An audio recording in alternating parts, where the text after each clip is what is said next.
um povo pequeno, mas ali envolveu outras cidades junto. Quem são esses gibeonitas no tempo atual? O que eles podem significar? Então essa mistura de gente aí, ela tem acompanhado também a igreja, trabalhado aí como fermento no meio da massa, né?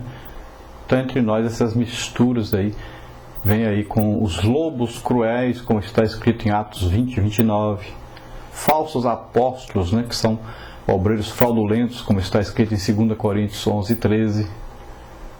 E essa gente, então, nunca está satisfeita com coisa alguma. Estão sempre do lado dos rachadores, dos que fazem divisão na igreja, né? Procura rachar o corpo de Cristo na terra, atrapalhar o crescimento da igreja. Você veja, por exemplo, Colossenses 2:19, Judas, versículo 19.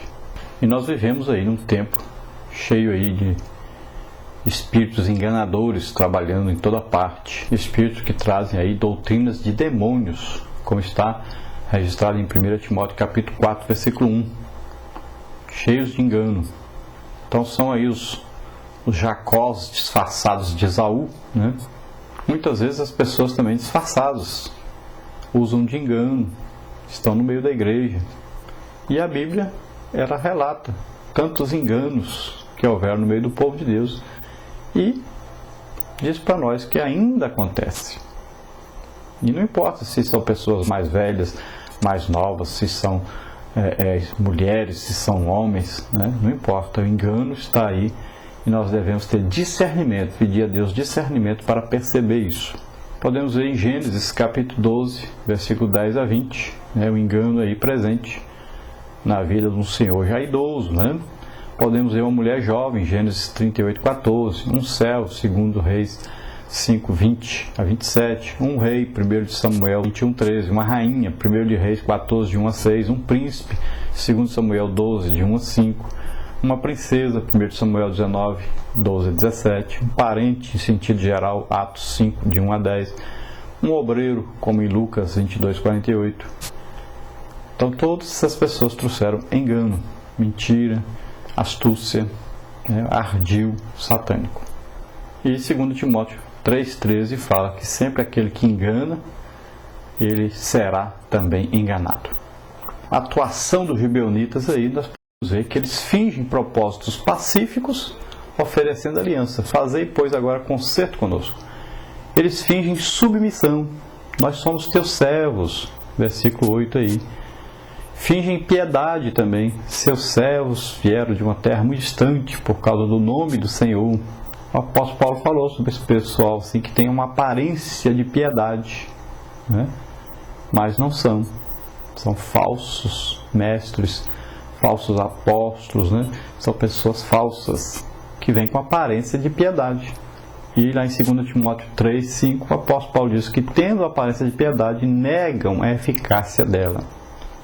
E ele ainda diz mais: confessam que conhecem a Deus, mas negam-no com as suas obras. Veja Tito capítulo 1, versículo 16, na parte primeira aí. Então a falsa capa da religião não assegura a entrada no reino eterno, mas sim então o branquejar das vestes aí no sangue do Cordeiro de Deus, que é Jesus Cristo. Apocalipse 22, 14. Então devemos nos lembrar que nós temos uma aliança com Deus em Cristo. Em Cristo, porque Ele derramou o seu sangue por nós na cruz do Calvário. Ele quebrou a nossa aliança com o pecado. Nós morremos em Cristo. Então assim nós ficamos livres, como diz Paulo. Se a pessoa está casada e o marido morreu, a pessoa está livre para se casar de novo. Assim nós estávamos casados com o pecado, vivíamos juntos aí, unidos ao pecado. Quando nós aceitamos a Jesus como Senhor e Salvador, nós morremos com Cristo na cruz. E depois ainda tem o batismo nas águas, que é um memorial de morte ali, né? Morremos para a velha vida, para o pecado. Estamos começando uma vida nova. Então, estamos livres para casar de novo. Agora, com Jesus. Agora é um novo casamento. É uma nova união, uma nova aliança que nós estamos fazendo. Quebramos a aliança passada. Estamos fazendo uma aliança agora. Porque a aliança pode ser quebrada quando existe a morte. Então o marido velho morreu, você está livre para casar de novo. É assim que acontece também com relação à nossa vida espiritual. 1 de Pedro aí, 8,18 diz: sabendo que não foi com coisas corruptíveis, como prata ou ouro, que fostes resgatados da vossa vã maneira de viver, que por tradição recebestes dos vossos pais, mas com o precioso sangue, como de um cordeiro, sem defeito e sem mancha, o sangue de Cristo. Então Jesus é o cordeiro que deu sua vida por nós, é o que tira o pecado do mundo.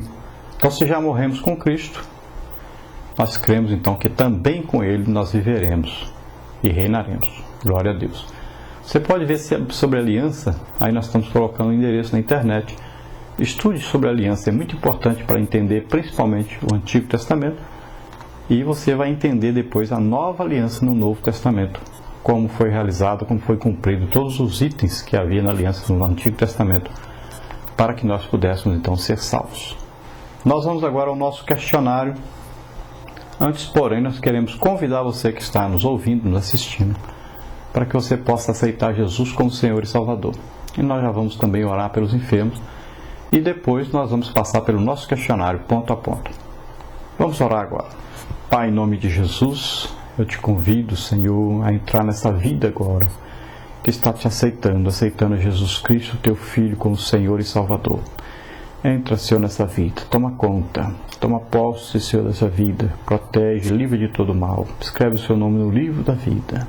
Ó Deus de amor, de misericórdia, ó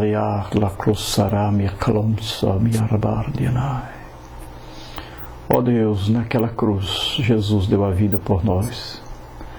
Abençoa poderosamente, Senhor, essas vidas. Cura, Senhor, os enfermos. Em nome de Jesus, eu ministro sobre eles a tua cura, o teu poder. Ó Senhor, ajuda esses novos convertidos a te seguirem, a serem fiéis a ti. Ajuda a tua igreja a ser fiel à tua aliança. Dá discernimento, Pai, à tua igreja, para que não caiam nos ardis, nas ciladas do inimigo. Ó Pai, ajuda-nos a estar sempre lendo a tua palavra, para conhecermos a tua verdade, a tua palavra é a nossa arma de guerra, de vitória, com certeza. Ajuda-nos a sempre consultar a ti antes de tomarmos qualquer decisão em nossas vidas. Orienta-nos, Senhor, segundo a tua vontade. Nós te agradecemos em nome de Jesus. Amém. Vamos então ao nosso questionário. Na introdução, pergunta 3.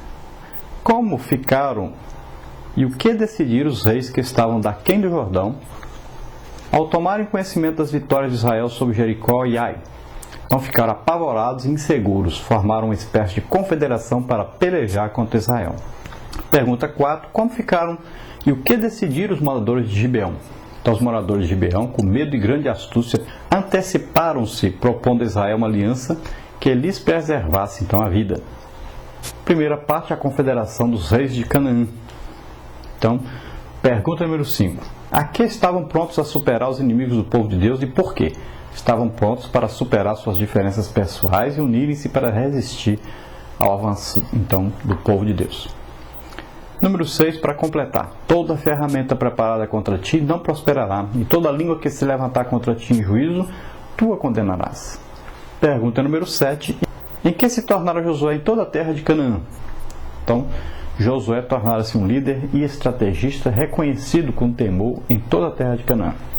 Parte número 2, o ardil dos gibeonitas. Pergunta número 8, o que é usar de ardil? Então, usar de ardil é o mesmo que seduzir, ludibriar ou enganar alguém. É uma manobra ardilosa com o intuito de induzir alguém ao erro. Pergunta número 9, como também eram conhecidos os gibeonitas? Então, eram conhecidos como heveus. Pergunta número 10, qual foi a ordem divina que deveria ser cumprida cabalmente a respeito dos heveus? Então, deveriam ser lançados fora da terra prometida. Pergunta número 11, aí, que na verdade é para completar. Sede sóbrios, vigiai, porque o diabo, vosso adversário, anda em derredor, bramando como leão, buscando a quem possa tragar, ao qual resiste firmes na fé, e o nosso campo de batalha é invisível e espiritual. Portanto, devemos estar vigilantes quanto às sutis investidas de Satanás contra a nossa vida cristã. Pergunta número 12, que também é para completar. A Bíblia conta-nos que os heveus fizeram parte de algumas nações que viveram entre os israelitas para, com a permissão divina, provarem a fidelidade de Israel diante do Senhor. A Igreja de Cristo está no mundo e vive o texto que não pertence ao povo de Deus. Estes, às vezes, costumam se instalar no seio da igreja com fingimento e hipocrisia. Pergunta número 13. Qual a estratégia dolosa dos gibeonitas? Tomaram sacos velhos sobre os seus jumentos, tomaram aí odres de vinho velhos e rotos e remendados, nos pés sapatos velhos e remendados, vestes velhas sobre si, e pão que traziam para o caminho era seco e borolento.